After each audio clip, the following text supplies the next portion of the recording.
Hey hello welcome back to my channel. ഇന്നത്തെ നമ്മുടെ വീഡിയോയിലേക്ക് എല്ലാവർക്കും സ്വാഗതം. അപ്പോൾ ആരെങ്കിലും സബ്സ്ക്രൈബ് ചെയ്യാത്തവരുണ്ടെങ്കിൽ ജസ്റ്റ് ഒന്ന് സബ്സ്ക്രൈബ് ചെയ്ത് സപ്പോർട്ട് ചെയ്യാം കേട്ടോ. നമ്മുടെ ക്രിസ്മസ് ഒക്കെ അടുത്ത് വരികയല്ലേ, അപ്പോൾ നമുക്കൊരു കേക്ക് ഉണ്ടാക്കാമെന്ന് വിചാരിച്ച് അങ്ങനെ കേക്ക് ബേക്ക് ചെയ്യുന്നൊരു വീഡിയോ ആണ് കേട്ടോ ഇന്നത്തെ നമ്മുടെ വീഡിയോ. അപ്പോൾ ഞാൻ ലൈഫിൽ ആദ്യമായിട്ടാണ് ഒറ്റയ്ക്ക് ഇതുപോലെ കേക്ക് ഉണ്ടാക്കുന്നത്. അതുകൊണ്ട് തന്നെ ആദ്യമേ തന്നെ ഒരുപാട് ഹെവി ആയിട്ടുള്ള കേക്ക് ഉണ്ടാക്കാനുള്ള ധൈര്യമൊന്നും ഇല്ലായിരുന്നു. വളരെ ഈസി ആയിട്ട് എല്ലാവർക്കും ചെയ്തെടുക്കാൻ പറ്റുന്ന ഒരു കേക്കാണ് ട്രൈ ചെയ്ത് നോക്കുന്നത് കേട്ടോ. അപ്പോൾ അതിനായിട്ട് നമ്മൾ ഫസ്റ്റ് പഞ്ചസാരയൊക്കെ പൊടിച്ച് വെച്ചിട്ടുണ്ട്. അതിലേക്ക് നമുക്ക് നെക്സ്റ്റ് വേണ്ടത് ബോർബോണ്ട് ബിസ്ക്കറ്റാണ്. അപ്പോൾ ബോർബോണ്ട് എത്ര പാക്കാണ് ഞാനിവിടെ എടുത്തിട്ടുള്ളത് നോക്കുകയാണെങ്കിൽ 2 പാക്കാണ്. നിങ്ങൾക്ക് വേണമെങ്കിൽ 3 പാക്ക് എടുക്കാം. ഇതിപ്പോൾ അത്യാവശ്യം വലുപ്പമുള്ളൊരു പാക്കേജിങ് ആയതുകൊണ്ട് തന്നെ ഞാൻ 2 ബിസ്ക്കറ്റ് പാക്സാണ് എടുത്തിട്ടുള്ളത് കേട്ടോ. 2 എണ്ണം മതിയാവും. നമുക്ക് അത്യാവശ്യം നല്ല രീതിക്ക് കേക്ക് ഉണ്ടാക്കി എടുക്കാൻ പറ്റും. ഇനിയിപ്പോൾ നിങ്ങൾക്ക് കുറച്ചുകൂടെ ഹെവി ആയിട്ടുള്ളൊരു ബിഗ് സൈസ് ആയിട്ടുള്ള കേക്കാണെങ്കിൽ ജസ്റ്റ് ആ ഒരു പാക്കറ്റിൻ്റെ ക്വാണ്ടിറ്റി ഒന്ന് കൂട്ടിയാൽ മതി. അതിനുശേഷം നമ്മളൊരു മിക്സിയുടെ ജാറിൽ ഇതുപോലെ ബിസ്ക്കറ്റ്സ് നമ്മൾ ഹാഫായിട്ട് ഒന്ന് സ്പ്ലിറ്റ് ചെയ്തിട്ട് കൊടുക്കുക കേട്ടോ. ബോർബോണിൻ്റെ ബിസ്ക്കറ്റ് ഓൾമോസ്റ്റ് ഞാൻ സ്പ്ലിറ്റ് ചെയ്ത് അത്യാവശ്യം നമ്മുടെ ക്വാണ്ടിറ്റി ഇത്രയും ആയിട്ടുണ്ട് കേട്ടോ. അപ്പോൾ നമ്മൾ അങ്ങനെ ബോർബോണിൻ്റെ ബിസ്ക്കറ്റ് നല്ലോണം സ്പ്ലിറ്റ് ചെയ്തിട്ട് കൊടുത്തു. അപ്പോൾ ഇത്രയാണ് നമ്മൾ എടുത്തിട്ടുള്ളത് 2 പാക്ക്. അതൊന്ന് മിക്സിയിൽ നമ്മൾ ജസ്റ്റ് ഒന്ന് കറക്കി എടുക്കുകയാണ് ചെയ്യുന്നത്. അപ്പോൾ നമ്മൾ നന്നായിട്ട് കറക്കി എടുത്തതിന് ശേഷം നമുക്കിതുപോലെ ഫൈൻ പൗഡറായിട്ട് കിട്ടും കേട്ടോ. ഈ ഒരു രീതിക്ക് വേറൊരു ബൗളിലേക്ക് നമ്മൾ ബിസ്ക്കറ്റ് പൗഡേഴ്സ് നന്നായിട്ട് മാറ്റി കൊടുക്കുകയാണ് ചെയ്യുന്നത്. ഫുള്ളി മാറ്റി കൊടുക്കണ്ട കേട്ടോ, കുറച്ചൊന്ന് മാറ്റി വെച്ചേരാം കേട്ടോ, കുറച്ച് ഒരിത്തിരി മാത്രം കേട്ടോ. അങ്ങനെ നമ്മൾ അതിന് ശേഷം എന്താ ചെയ്യുന്നത് നോക്കുകയാണെങ്കിൽ നമ്മൾ കേക്ക് ബേക്ക് ചെയ്യാൻ വേണ്ടിയിട്ടുള്ള ഒരു പാത്രം എടുത്തിട്ടുണ്ടായിരുന്നു. അപ്പോൾ അതിലേക്ക് നമ്മൾ നല്ലോണം ഓയിൽ അപ്ലൈ ചെയ്ത് കൊടുക്കുകയാണ് കേട്ടോ, ബട്ടർ പേപ്പർ ഫിക്സ് ചെയ്യാൻ വേണ്ടിയിട്ട്. എന്നിട്ട് ആ ഒരു അളവിന് തന്നെ നമ്മൾ ബട്ടർ പേപ്പർ പ്രോപ്പറായിട്ട് ഫിക്സ് ചെയ്ത് കൊടുത്തിട്ടുണ്ട്.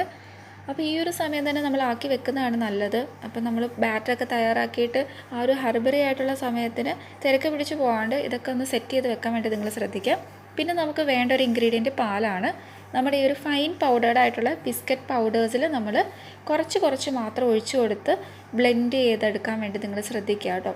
അതായത് നമ്മൾ കൂടുതൽ ഒഴിച്ചു കൊടുത്താൽ ക്വാണ്ടിറ്റി ഭയങ്കര ടു മച്ച് കൺസിസ്റ്റൻസി കൂടി പോവുകയാണെങ്കിൽ ലിക്വിഡി കൺസിസ്റ്റൻസി ആവുകയാണെങ്കിൽ നമുക്ക് ബേക്ക് ചെയ്യാൻ ഭയങ്കര ബുദ്ധിമുട്ടാകും. അതുപോലെ തന്നെ ഭയങ്കര ഹാർഡായിട്ട് തിക്ക് കൺസിസ്റ്റൻസി ആണെങ്കിൽ നമുക്ക് ബുദ്ധിമുട്ട് വരും. നിങ്ങൾക്കറിയാമല്ലോ, കേക്ക് ഉണ്ടാക്കുമ്പം ആ ഒരു മീഡിയം കൺസിസ്റ്റൻസിയിലാണ് നമ്മൾ ബീറ്റ് ചെയ്തെടുക്കുന്നത്. 1 കപ്പ് പാല് ഞാനിവിടെ ആദ്യം എടുത്തിട്ടുണ്ട്. അപ്പോൾ കുറച്ച് നമ്മൾ ഒഴിച്ചു കൊടുത്തിട്ട് നല്ലോണം ബീറ്റ് ചെയ്തെടുക്കുന്നുണ്ട്. ഇപ്പോൾ ഒരു തിക്ക് കൺസിസ്റ്റൻസി ആയിട്ടുണ്ട്. അതിലേക്ക് നമ്മൾ നേരത്തെ ഫൈനായിട്ട് നമ്മൾ കുറച്ച് പഞ്ചസാര കൂടെ പൊടിച്ച് വെച്ചിട്ടുണ്ടായിരുന്നു. പഞ്ചസാര വേണമെങ്കിൽ നിങ്ങൾക്ക് ആഡ് ചെയ്യാം. മധുരം ചേർക്കുന്നത് ഓരോരുത്തരുടെയും ഇഷ്ടാനുസരണം ചേർത്താൽ മതി. ഓൾറെഡി ബിസ്ക്കറ്റിൽ നല്ല ചോക്ലേറ്റ് ആൻഡ് ആ ഒരു ഷുഗർ കണ്ടൻറ്റ് ഉള്ളത് കൊണ്ട് തന്നെ നമ്മൾ ഒരുപാട് പഞ്ചസാര ചേർക്കേണ്ട ആവശ്യമില്ല. കുറച്ചൊന്ന് ചേർത്താൽ കുറച്ചുകൂടി ഒരു മധുരം കിട്ടും. കേക്ക് എന്ന് പറയുമ്പോൾ നോർമലി അറിയാമല്ലോ, നമുക്ക് കുറച്ചുകൂടി ഒരു മധുരം വേണമല്ലോ. അപ്പോൾ അതിനായിട്ടാണ് ഞാനിവിടെ പഞ്ചസാര സ്വല്പം ചേർത്ത് കൊടുത്തത് കേട്ടോ. അതിനുശേഷം ഞാൻ കുറച്ച് പൗഡേർഡ് ആയിട്ടുള്ള നമ്മുടെ ബിസ്ക്കറ്റും കൂടെ ആഡ് ചെയ്തിട്ട് അതിലേക്ക് കുറച്ച് പാലും കൂടെ ആഡ് ചെയ്ത് കൊടുക്കുന്നുണ്ട് കേട്ടോ. എന്നിട്ട് നമ്മൾ നല്ലോണം ബീറ്റ് ചെയ്തെടുക്കുകയാണ്.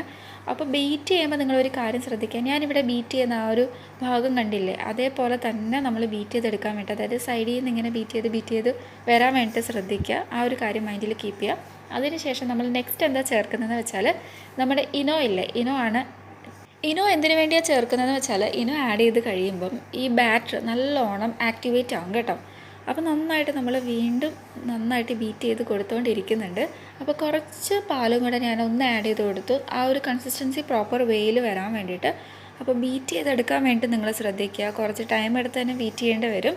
അപ്പോൾ ഭയങ്കര ഈസിയാണ് കേട്ടോ. ഈ ഒരു കേക്ക് ഉണ്ടാക്കിയപ്പോൾ ഫസ്റ്റ് ടൈം ആയതുകൊണ്ട് തന്നെ എനിക്കിത് ബീറ്റ് ചെയ്യുന്ന സമയത്തൊക്കെ ഇനി എങ്ങനെയാവും, ഉണ്ടാക്കി വരുമ്പോൾ ഒരു കോലത്തിലാവുമോ, ഫസ്റ്റ് അറ്റംപ്റ്റ് ആണെന്നൊക്കെ ഉള്ളൊരു ഉത്കണ്ഠ ഉണ്ടായിരുന്നു. പക്ഷേ ശരിക്കും നന്നായിട്ട് തന്നെ ഓൾമോസ്റ്റ് ഒരു 95% അല്ലെങ്കിൽ 96% പ്രോപ്പർ വേയിൽ തന്നെ എനിക്ക് കിട്ടി കേട്ടോ. അതുകൊണ്ട് തന്നെ എനിക്ക് ഷുവറായിട്ട് പറയാൻ പറ്റും, നിങ്ങൾക്ക് എല്ലാവർക്കും ഉണ്ടാക്കി നോക്കാൻ പറ്റുന്ന ഒരു ഈസി ആയിട്ടുള്ളൊരു കേക്കാണ്.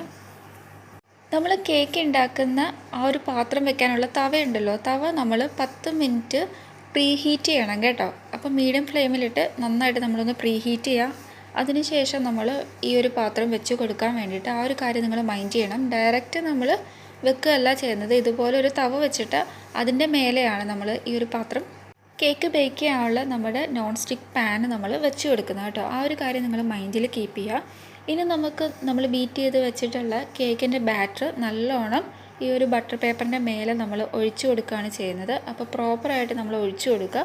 അതിനുശേഷം നമ്മൾ ആ ഒരു എയർ ബബിൾസൊക്കെ നമ്മൾ ബീറ്റ് ചെയ്തെടുക്കുമ്പോൾ സ്വാഭാവികമായിട്ട് ഉണ്ടാവും. അതൊക്കെ ഒന്ന് കളയാൻ വേണ്ടിയിട്ട് ജസ്റ്റ് ഒന്ന് ഇങ്ങോട്ടേക്ക് ഒന്ന് തട്ടി ഇതുപോലെ റൗണ്ട് ആക്കുകയാണെങ്കിൽ നമുക്ക് ആ ഒരു എയർ ബബിൾസ് ഏറെക്കുറെ ഒന്ന് ഒഴിവാക്കാൻ പറ്റും കേട്ടോ. അങ്ങനെയും കൂടെ ചെയ്യാം. ഇനി നമ്മൾ നേരത്തെ കാണിച്ച ആ ഒരു തവയില്ലേ, ആ തവയിലേക്ക് നമ്മുടെ കേക്ക് ബേക്കിംഗ് പാൻ നമ്മൾ കൊണ്ട് വെക്കുകയാണ് കേട്ടോ ചെയ്യുന്നത്. അപ്പോൾ നമ്മൾ മാക്സിമം ഇത് കൂട്ട് തവ എടുക്കുമ്പോഴേ പഴയ നമ്മുടെ ഉപയോഗിക്കാത്ത ഏതെങ്കിലും പോയ തവ എടുക്കുന്നതാണ് ബെറ്റർ കേട്ടോ. എനിക്കിവിടെ പാകത്തിനൊരു പഴയ തവ കിട്ടിയിട്ടുണ്ടായിരുന്നു. പുതിയ തവ എടുത്ത് നിങ്ങൾ സാഹസികം കാണിക്കാൻ മുതിരരുത് കേട്ടോ. കേക്ക് ബേക്കിംഗ് ആയതുകൊണ്ടിട്ടാണ് ഞാൻ ഇത്രയും പറയുന്നത്. ഇനി നമുക്ക് നെക്സ്റ്റ് ഞാൻ പറഞ്ഞല്ലോ കുറച്ചൊരു ഭാഗം ഫൈൻ പൗഡേർഡ് ആയിട്ടുള്ള ബിസ്ക്കറ്റ് പൗഡർ നമ്മൾ മാറ്റി വെക്കുന്നുണ്ടെന്ന്. അതെന്തിനാണെന്ന് ഞാൻ ഇനി പറഞ്ഞുതരാം. അതായത് നമുക്ക് ജസ്റ്റ് ഒന്ന് ഗാർണിഷ് ചെയ്യാൻ വേണ്ടിയിട്ടാണ് കേട്ടോ. ഓൾറെഡി നമ്മളൊരു ചോക്ലേറ്റ് കേക്ക് അല്ലേ ഉണ്ടാക്കുന്നത്. ഗാർണിഷ് ചെയ്യാൻ വേണ്ടിയിട്ടാണ് നമ്മൾ പാലൊക്കെ ഒഴിച്ചെടുത്ത് ബീറ്റ് ചെയ്തെടുക്കുന്നത്, നന്നായിട്ടൊന്ന് ഗാർണിഷ് ചെയ്ത് കിട്ടാൻ വേണ്ടിയിട്ട്. ഇനി നമ്മൾ എത്ര നേരം വെക്കണം എന്ന് നോക്കുകയാണെങ്കിൽ ഞാൻ ലോ ഫ്ലെയിമിലാണ് ഇട്ടിട്ടുണ്ടായിരുന്നത്. അതുകൊണ്ട് തന്നെ ഓൾമോസ്റ്റ് ഒരു 1 അവറോളം എനിക്ക് എടുക്കേണ്ട വന്നു. നോർമലി ചിലരൊക്കെ പറയും 40 മിനിറ്റ് അല്ലെങ്കിൽ 45 മിനിറ്റ് എന്നൊക്കെയാണ് പറയുന്നത്. അപ്പോൾ ഞാൻ ആദ്യമായിട്ട് ഉണ്ടാക്കിയത് കൊണ്ടും ലോ ഫ്ലെയിമിൽ ഇട്ടിട്ടുള്ളത് കൊണ്ട് തന്നെ കുറച്ച് ടൈം ഡ്യൂറേഷൻ വന്നതായിട്ട് എനിക്ക് ഫീൽ ചെയ്തു. പെട്ടെന്ന് ബേക്കായി കിട്ടുമെന്നാണ് എല്ലാവരും പറയുന്നത്. 30 മിനിറ്റൊക്കെ കഴിയുമ്പോൾ നമ്മൾ ജസ്റ്റ് ഒന്ന് ഇതുപോലെ ഒരു ടൂത്ത് പിക്കർ വെച്ചിട്ട് ഒന്നൊന്ന് കുത്തി നോക്കുക കേട്ടോ. അപ്പോൾ നമുക്കറിയാമല്ലോ പാകത്തിനായിട്ടുണ്ടോ ഇല്ലയോ എന്ന്. ഇപ്പം ഞാൻ എടുത്തു നോക്കുമ്പോൾ നിങ്ങൾക്ക് കാണാൻ പറ്റും കുറച്ചായിട്ടുണ്ട്. അപ്പോൾ ഞാൻ വിചാരിച്ചു ഒരു 10 മിനിറ്റ് അല്ലെങ്കിൽ 15 മിനിറ്റോടെ മതിയായിരിക്കും എന്ന് വിചാരിച്ചു. അതിനുശേഷം വീണ്ടും ഞാൻ ഒരു 10-15 മിനിറ്റ് വെയിറ്റ് ചെയ്തിട്ട് നോക്കിയപ്പോഴും കുറച്ച് വരുന്നതായിട്ട് ഫീൽ ചെയ്തു. അപ്പോൾ നമ്മൾ കേക്ക് ബേക്ക് ചെയ്യുമ്പോൾ നിങ്ങൾ ഇതുപോലെ ബേക്കിംഗ് പ്രോപ്പർ ആയോ ഇല്ലയോ എന്ന് കിട്ടാൻ വേണ്ടി എന്താ ശ്രദ്ധിക്കേണ്ടതെന്ന് വെച്ചാൽ നമ്മൾ നടുഭാഗത്ത് കുറച്ച് ഭാഗം നമ്മൾ ജസ്റ്റ് ഒന്ന് കുത്തി നോക്കണം കേട്ടോ. സൈഡ് ഭാഗം എന്നൊക്കെ പറയുന്നത് പെട്ടെന്ന് വേവുന്നതാണ്. അപ്പോൾ നടുഭാഗം വേണം നമ്മൾ പ്രോപ്പറായിട്ട് നോക്കാൻ വേണ്ടിയിട്ട്.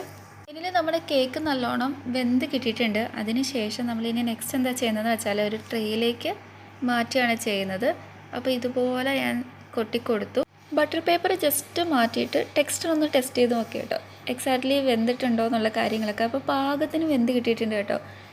ശരിക്കും എനിക്ക് ഭയങ്കര സന്തോഷമായി. കാരണം വേറൊന്നുമല്ല, എൻ്റെ ഫസ്റ്റ് ട്രൈ ആണ്. ആദ്യമായിട്ട് ഉണ്ടാക്കിയപ്പം എങ്ങനെ ഉണ്ടാവും, ഫ്ലോപ്പ് ആവുമോ എന്നൊക്കെ ഉള്ളൊരു ഡൗട്ട് ഉണ്ടായിരുന്നു.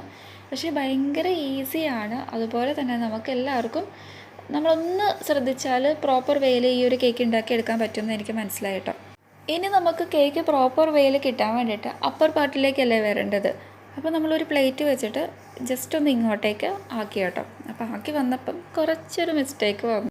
ചെറുതായിട്ട് അപ്പർ പാർട്ടിയിൽ നിന്ന് കുറച്ച് ഭാഗം ഇതുപോലെ അടർന്ന പോലെ ആയിപ്പോയി കേട്ടോ. ബാക്കി ഭാഗമൊക്കെ പ്രോപ്പർ വേയിലാണ്. അതിപ്പം ഞാൻ എടുത്തതിന് എന്തെങ്കിലും ചെറിയ മിസ്റ്റേക്ക് ആണെന്നാണ് എനിക്ക് തോന്നുന്നത്.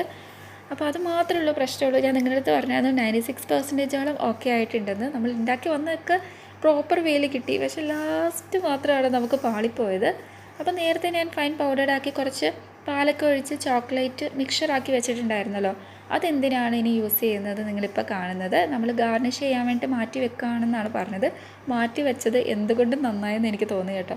ചോക്ലേറ്റ് ഫുള്ളി നമ്മൾ ഗാർണിഷ് ചെയ്ത് കൊടുത്തപ്പോഴേ ആ ചെറുതായിട്ട് അടർന്നു പോയത് നമുക്കൊന്ന് മേക്കപ്പ് അല്ലെങ്കിൽ ഒന്ന് ടച്ചപ്പ് ചെയ്തെടുക്കാൻ വേണ്ടി പറ്റി കേട്ടോ.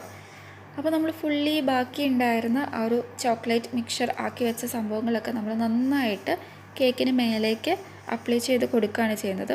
അതിനുശേഷം ഒരു സ്പൂൺ വെച്ചിട്ട് നമ്മൾ ഒന്ന് സ്പ്രെഡ് ഓവർ ചെയ്താൽ മതി. ഇതുപോലെ മെല്ലെ സ്പ്രെഡ് ഓവർ ചെയ്ത് കൊടുക്കാൻ വേണ്ടി ശ്രദ്ധിക്കുക.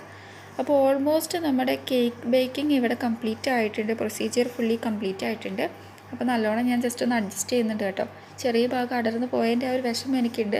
ഇത്രയും നമ്മൾ നന്നായിട്ട് പ്രോപ്പർ വേയിൽ വന്നിട്ട് ലാസ്റ്റ് അവസാനമാണല്ലോ ഇങ്ങനെ സംഭവിച്ചത് എന്നുള്ളൊരു വിഷമം ഉണ്ടായിരുന്നു. അപ്പോൾ നന്നായിട്ട് സ്പൂണൊക്കെ വെച്ച് ഞാനൊന്ന് സ്പ്രെഡ് ഓവർ ചെയ്ത് കൊടുത്തിട്ടുണ്ട്. അപ്പോൾ ഭയങ്കര ഈസിയാണ് കേട്ടോ. ഒരുപാട് ഇൻഗ്രീഡിയൻസ് ഒന്നും വേണ്ട. ഞാനിവിടെ ചൂസ് ചെയ്തിട്ടുള്ള 4 ഇൻഗ്രീഡിയൻസ് ആണ്. വിത്തൗട്ട് പഞ്ചസാര യൂസ് ചെയ്യാണ്ട് നിങ്ങൾക്ക് 3 ഇൻഗ്രീഡിയൻസ് വെച്ചിട്ട് ഉണ്ടാക്കാം. എല്ലാവർക്കും തന്നെ പ്രോപ്പർ വേയിൽ കിട്ടും കേട്ടോ. ഒരു 40-45 മിനിറ്റ് അല്ലെങ്കിൽ മാക്സിമം ഒരു 50-55 മിനിറ്റൊക്കെ ഉള്ളൂ നമുക്കിത് ബേക്ക് ചെയ്ത് വരാൻ വേണ്ടി എടുക്കുന്ന സമയം. അപ്പോൾ ഇതാണ് നമ്മുടെ ഫൈനൽ റിസൾട്ട്. അങ്ങനെ കേക്ക് ഇനി കട്ട് ചെയ്യാൻ വേണ്ടിയിട്ട് ഞാൻ പോവാണ് കേട്ടോ. നന്നായിട്ട് കട്ട് ചെയ്ത് വരുന്നൊക്കെ ഉണ്ട്. കട്ട് ചെയ്തൊക്കെ നോക്കിയപ്പോൾ അങ്ങനെ ഈസി ആയിട്ട് നമുക്ക് എല്ലാവർക്കും വീട്ടിൽ ഉണ്ടാക്കാൻ പറ്റുന്ന ഒരു അടിപൊളി കേക്കാണ്. അപ്പോൾ ഫസ്റ്റ് ട്രയൽ തന്നെ അധികം പാളിപ്പോവാണ്ട് ഓൾമോസ്റ്റ് നല്ല രീതിക്ക് എനിക്ക് ഈ ഒരു കേക്ക് കിട്ടിയിട്ടുണ്ട്, അൽഹംദുലില്ലാ. അപ്പോൾ നമ്മുടെ കേക്കിൻ്റെ ഈ ഒരു വീഡിയോ നിങ്ങൾക്ക് ഇഷ്ടമായെന്ന് വിശ്വസിക്കുന്നു. അപ്പം പാകത്തിന് വെന്തിട്ടുണ്ടോ എന്ന് നിങ്ങൾക്കൊരു ഡൗട്ട് ഉണ്ടാവും. അത് ഞാൻ പ്രോപ്പറായിട്ട് ഇവിടെ കട്ട് ചെയ്ത് കാണിക്കാം കേട്ടോ. നന്നായിട്ട് വെന്തിട്ടുണ്ട് കേട്ടോ. പാകത്തിന് പ്രോപ്പർ വേയിൽ തന്നെ നമുക്ക് ഈ ഒരു കേക്ക് കിട്ടിയിട്ടുണ്ട്. സൂപ്പർ ടേസ്റ്റി ആയിരുന്നു. പിന്നെ ഞാൻ രാത്രിയിൽ ഉണ്ടാക്കിയത് കൊണ്ട് തന്നെ ഫ്രിഡ്ജിൽ വെച്ച് കേട്ടോ. പിന്നെ നെക്സ്റ്റ് ഡേ കഴിച്ച് നോക്കിയപ്പം ഒന്നുകൂടെ ടേസ്റ്റ് കൂടിയതായിട്ട് എനിക്ക് ഫീൽ ചെയ്തു കേട്ടോ. ഇതാണ് നമ്മുടെ ഇന്നത്തെ കേക്ക്. ഇത് വേണമെങ്കിൽ നമുക്ക് ബർത്ത്ഡേ കേക്ക് ആയിട്ടോ അല്ലെങ്കിൽ ക്രിസ്മസ് കേക്കൊക്കെ ആയിട്ട് നമുക്ക് കുറച്ചുകൂടെ ഡെക്കറേഷനൊക്കെ ചെയ്ത് ഉണ്ടാക്കാം കേട്ടോ. ഒരുപാട് റേറ്റോ കാര്യങ്ങളോ ഒന്നും തന്നെ ഇല്ല. കേക്ക് ബേക്കിംഗ് എന്ന് പറയുമ്പോൾ തന്നെ എല്ലാവരും അതിൻ്റെ ആ ഒരു കോസ്റ്റ് ഓർത്തിട്ടൊക്കെയാണ് വീട്ടിൽ ഉണ്ടാക്കുന്നത് മടി കാണിക്കുന്നത്. പക്ഷേ ഇത് നമുക്ക് വളരെ സിമ്പിളായിട്ട് കുറച്ച് കാര്യങ്ങൾ മാത്രം യൂസ് ചെയ്തിട്ട് ഉണ്ടാക്കാൻ പറ്റും. ഭയങ്കര ഈസി ആയിട്ട് ഉണ്ടാക്കാനും പറ്റും. നമുക്ക് പ്രോപ്പർ വേയിൽ നമ്മൾ ആ ഒരു മീഡിയം അല്ലെങ്കിൽ ലോ ഫ്ലെയിമിലൊക്കെ ഇട്ട് വേവിക്കുമ്പം നന്നായിട്ട് കേക്ക് ബേക്കായി കിട്ടും. അടിക്ക് പിടിക്കുകയോ കരിഞ്ഞു പോവോ ഹാർഡാവുമോ ഒന്നും തന്നെയില്ല. നല്ല സോഫ്റ്റ് കേക്ക് ആർക്ക് വേണമെങ്കിലും വീട്ടിൽ ഈസി ആയിട്ട് ഉണ്ടാക്കാൻ പറ്റും. അപ്പോൾ എല്ലാവർക്കും ഇഷ്ടമായെന്ന് വിശ്വസിക്കുന്നു. അപ്പോൾ നെക്സ്റ്റ് നല്ലൊരു വീഡിയോ ആയിട്ട് കാണുമായിരിക്കും. Bye, thank you and please to subscribe. അതുപോലെ തന്നെ ആർക്കെങ്കിലും എന്തെങ്കിലും ഡൗട്ട് ഉണ്ടെങ്കിൽ ജസ്റ്റ് ഒന്ന് കമൻറ്റ് ചെയ്താൽ മതി കേട്ടോ. ഞാൻ റിപ്ലൈ തരുന്നതായിരിക്കും. അപ്പോൾ നെക്സ്റ്റ് നല്ലൊരു വീഡിയോ ആയിട്ട് കാണുമായിരിക്കും. ടാറ്റാ.